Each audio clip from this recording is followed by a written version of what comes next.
السلام عليكم ورحمة الله وبركاته. الله يمسيكم بالخير، الله يرضى عليكم، الله يشرح صدوركم وييسر أموركم، يصلح لكم النية والذرية. دائما نسمع الأمثال، الهك القصايد، اللقط الحصايد، ونسمع الشوف شجر، ونسمع معايد القريتين، ونسمع لا ناقة لي فيها ولا جمل.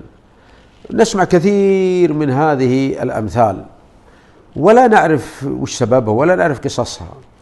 وأنا بإذن الله سأخذها مثل، وكل مثل يكون في حلقة واحدة، ونبي نتكلم فيه ونجتهد في المثل وفي قصته. واللي يعرف من المتابعين من الأمثال ومن قصصها لا يبخل علينا، جزاه الله خير. اليوم نبي ناخذ الهك القصايد عن لقط الحصايد. دائما نسمعها، إلى من فاتك شيء قالوا لنا هلنا الله يجعلهم في جنات النعيم، الأموات والأحياء يطيل عمرهم على الطاعة. هلهك القصايد عن لقط الحصايد. ومثلها يقولون مثل فيه نملة وقوبعة. القوبعة الطائر اللي يجي في الزروع دائما، اللي له عرف، ما هو بالهدهد، له عرف.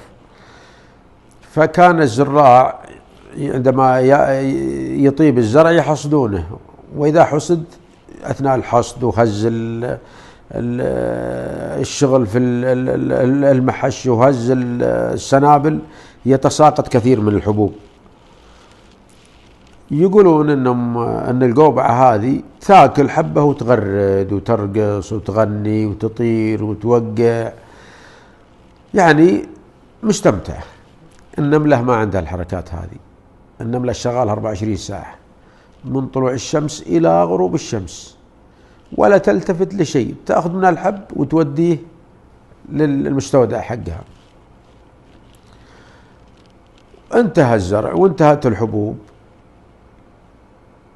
القوبعة في ليلة من الليالي الشاتية الباردة يوم درت إلى الباب يطق عليها، قالت من عند الباب؟ قال افتحي. يوم فتحت له والله انه ضيف. يا مرحبا يا هلا، اقلط.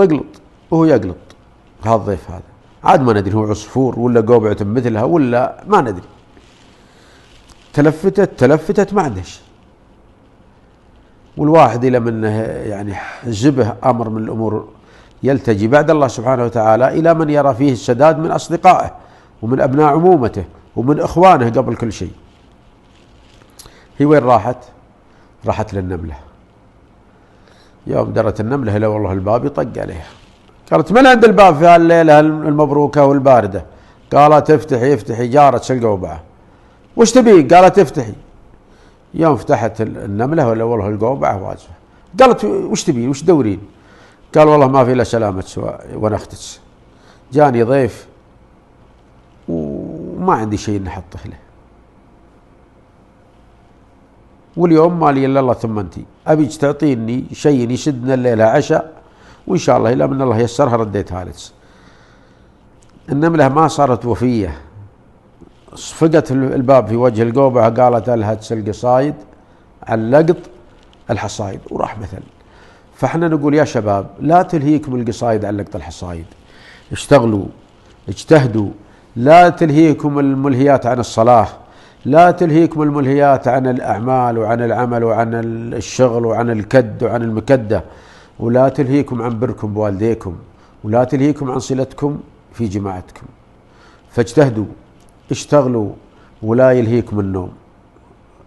اعصبوا رؤوسكم واحزموا أوساطكم واشتغلوا، خلوكم شباب صالحين نافعين إيجابيين. ولا تلهيكم القصايد عن لقط الحصايد. سلامكم.